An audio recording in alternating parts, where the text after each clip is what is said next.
back to Prospect Basketball Weekly presented by Buffalo Wild Wings in Mount Prospect. I'm here with girls head coach Marie Miller. Coach, thanks for being on the show. Thanks for having me. What were your biggest takeaways from your regional performance? The girls learning, taking everything that we have done and overcome throughout the season and really being able to showcase it in those last two games. I think players often forget that when regional play happens, everybody's playing for their last game of the season. Right. We came in to play a seed that was seeded lower than us, but they came out to play just as hard as we did, and I don't know if maybe we were taken aback by that a little bit and just kind of expected just like, okay, like let's just win this game so we can move on. Right. Because we went down at halftime, but that was kind of the theme of the season, being the comeback kids and everything like that. But I think it was a great way to start our regional play because we were able to kind of outperform and overcome that adversity, which helped us apply and keep things pretty close with Friend for the majority of our second game. Absolutely. What have you learned the most this season with the players and yourself? The players and myself. This job is constant learning curves.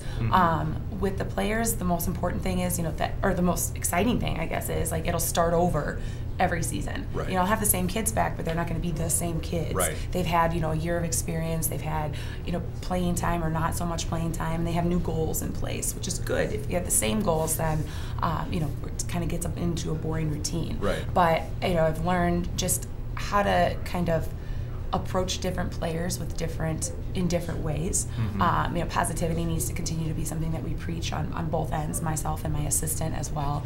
And keeping the perspective in mind about focus on the little things that help get us to the big things and how to continue to build each day. Right. And celebrate in practice just as much as you would in a game. And that's something I kind of regret that I didn't really implement as much in the practice time, because I almost feel as though maybe we didn't enjoy our celebration as much because we were like, oh man, but like it's over then like what's next? We Right. can enjoy the moment, but Right. then move on and do know that it ends. But Right. I want them to make sure to enjoy moments. Absolutely. And then just experience and everything for myself. The first year of anything is always the hardest, from teaching or working but definitely coaching. There's a lot of things I learned with just management of people, everybody that's involved in this program, as far as from my coaches to the kids to the community that supports us.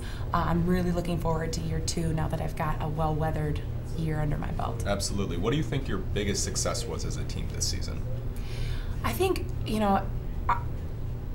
we said this in the beginning of the year, as far as hardware is great and championships are wonderful. Everybody wants to bring that stuff home. But I truly think that with this group of kids, they all truly cared about each other as people. And in the past and on other teams I've been a part of and things like that, like there's jealousy and cattiness, and sometimes there's cliques within the team, and we just truly didn't have that. Everybody was on board and each other's biggest fan. Right. And that trend kind of started from the team building we did in the beginning of the year in November when we went up to Lake Geneva. So, they were hungry to be successful. They wanted each other to be successful, and I think that's a really, really special thing that they had. Absolutely. What's one thing you'd need to improve so that you can have more success next year? Like, what's the biggest thing you're looking forward to next year? Well, I'm really looking forward to a couple strong juniors and my two sophomores coming back. I'm very excited for that. I'm looking for them to step into a big leadership role as Right. incoming juniors now. But I think defensively this year we came so far, and to continue to build on that, it's going to be phenomenal. But our personnel next year is going to be much different than what it was this year. So Right. we're looking forward to kind of expanding on that and changing up our offense a little bit and being able to adapt to this new group that we're going to go ahead and have, and just we're really excited about possibilities of chemistry between certain players. Absolutely. That's all we have for Coach Miller. Stay tuned with an interview with boys head coach John Camardella. Welcome back to Prospect Basketball Weekly, presented by Buffalo Wild Wings in Mount Prospect. I'm here with boys varsity head coach John Camardella. Thank you for joining us, potentially one more time. Yeah, Wyatt, it's a joy. My morning's complete now that I'm with you. Thank you. I Yeah. appreciate that. So the MSL Championship game, I think, was one of the most interesting games I think you've had in your 16 years of coaching Prospect Yeah. basketball. I think, would you agree with that? Yeah, I mean, it's had so many memorable moments. Both staffs know each other. Coach Wodlowski and I've been friends for a long time, and our assistants have been friends for a long time. Our players have grown up playing against each other, knowing each other, and what we both said was what was so great about the night is it was players making plays, shots, rebounds, steals. It was guys just really in the moment doing their best to win a conference championship, and I think the fans were treated to one heck of a show. Absolutely. And first quarter, you guys got off to a red hot start. Mm-hmm. And then the second quarter, Friend caught up a little bit. What were you trying to tell them at halftime in order for the Vikings not to to play like they usually would play? Sure. I mean, we came out, what we usually do, we threw in a few new sets that nobody had seen yet before the game. And it doesn't happen all the time, but almost every single one worked. 2 of the 3 led to Kreidler threes. Yep. And guys were, you said it, they were red hot. Fremd is a team that's not going to go away. And so to go into halftime, I would have liked to keep it around double digits, but, Fremd is Fremd, and they got it to 5. But, it was back and forth. I don't think the lead really ballooned much past 5 either way the rest of the game, all the way into overtime. So I don't think we can mention the game without mentioning a 40-foot shot from Ben Zelmer. You've been here 16 years. That's a long time. Yeah. Where does that shot resonate with you in terms of the greatest shots you've ever seen? For me, the atmosphere and what was at stake is really what adds some energy to the shot, if you would say. I still think the craziest shot, I almost want to say this, had we won the conference championship, it would have been running away the top shot. Oh, yeah. For me, the craziest shot that I've ever been a part of was a couple of years ago when we were down 2 at Stevenson. Oh, yeah. And Frankie Mack. Mm-hmm. If you remember, we were tied with about 5 seconds to go. Stevenson's yes. guard hits a jumper with 2 seconds left. We got to go the full length of the court. I called timeout. We drew up a little loop play. Frankie Mack caught it at half court. 1 dribble spun and let it fly from about 50. Oh, yeah. And it went in to beat Justin Smith, who's now at Indiana, and Stevenson on the road by 1. So that fluctuation of emotions in a game like that, even though there wasn't any championships at stake, it was still a game in which we were the underdogs. We were on the road against one of the top players in the state. But Zelmer's shot doesn't surprise me. I mean, and that goes for a lot of our seniors, but Ben in particular. He's just everything in his power in the offseason to put himself in position. Just ultra confidence. We always say in our program, hot or about to get hot. You miss a shot, it means you're about to get hot. And I'm proud of him for stepping up and hitting the shot. That shot a couple of years ago beat Pat Ambrose's crew. Yeah, very good. Yeah, coaching knowledge. So at the end of the first overtime period, what did you say? Because I don't think any of these players have experienced double overtime before. Yeah, we've been in an not double. I think you're right. I don't think we've been in any double overtime this game. And we were in foul trouble. You know, Miller fouled out. Zelmer fouled out. And so we were dealing, I thought Jack Schneider and Slupp, they put us in position to, like I said, win it. For us, the real change of events, we were up 3 with about 40 seconds to go, and Hopkins takes an off-balance shot, comes off, they get the rebound and 1. Yeah. And so it's just those types of things. But our guys played their hearts out, and looking forward to the postseason.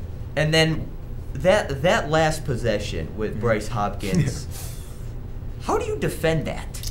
Slupp was perfect. Yeah. That is a step back, 24-foot fadeaway. That's from a guy who's 6'5". Yeah, you do it. If you watch the clip again, Slupp was on balance. He challenged it. Hand was in his face. We had thought Hopkins was such a good passer, and with Slupp being a little undersized height-wise, we were afraid of running a double team at a guy where he could, drop it off. And it's a layup for a game winner. So we decided to stay home. Slupp defended it perfectly, and it rolled in. It's the game of basketball right there in a nutshell. And that's why he's going to University of Chicago. Let's put the past behind us, and now let's head to the future. And that's the game coming up against Warren. Haven't seen much of them recently. What have you seen so far from? I think the Warriors, or Blue Devils. Blue Devils. Yeah, Warren Blue Devils. Who knows? They're great. They play in a really good league up in the North Suburban with the likes of Stevenson, Libertyville. And so we're familiar with them. We've become more familiar with them since the state bracket has come out. They got their best player's a junior. Got a couple of really good guards. They don't shoot as many threes as a lot of teams in our area. Yeah. So they're extremely, good at punching gaps and getting to the rim, creating shots for other guys. So we're going to have to really contain dribble penetration and close out on shooters when they are open. So it's a good challenge for us, and look forward to playing them tomorrow night. I know we talked about this at the beginning of the season, but a lot of your guys didn't have like starting experience before this year. Mm-hmm. How is this going to change in the postseason? Because again, for a lot of these guys, I think 4 of your 5 guys, this is going to be the first time starting a regional playoff game. Yeah, oh yeah. And this is where all teams, I tell guys don't flinch, because, every team's facing the end of their season. About half of every team is a bunch of guys are facing the end of their careers. And people react differently to these moments. When you're staring at the fact that you're what a lot of guys have worked their whole lives to get to, and all of a sudden it can be, lost if you miss a couple free throws or give up a layup or something like that. So, our guys, we try and train them up in the off season and during the season. Put them in environments like at Schaumburg, at Fremd, in an MSL final. Go to Lions last week, playing in front of thousands and thousands of people. Blackout game. So it really is. It's put guys in position so that when we get to these big moments that really, really matter, that they don't flinch. Here's a team you might be a little more familiar with if you get past Warren, would be Waukegan, in all likelihood. Yeah. And they're one of the best teams around. Yeah, they are. And we played them at the Hardwood. Uh-huh. Lost them by 8. Played as hard as we could with guys on a limited scout. It was our 3rd game in 3 days, and so we'll hopefully take care of business with Warren and give a run this Friday. I think they're the Bulldogs. They are. Okay. Yeah, your all right. mascot knowledge is good. I'm 50%, so that's not great. If this is the last time we talk, it has truly been an honor sitting next to you. Honestly, man. Thank all you. the best in the future. Thank you very much, and same to you. Maybe 16 more great years of coaching this program. Maybe 25. There you go. I don't know how old you are. And that'll do it for Prospect Basketball Weekly, presented by Buffalo Wild Wings at Mount Prospect. Maybe we'll see you next week.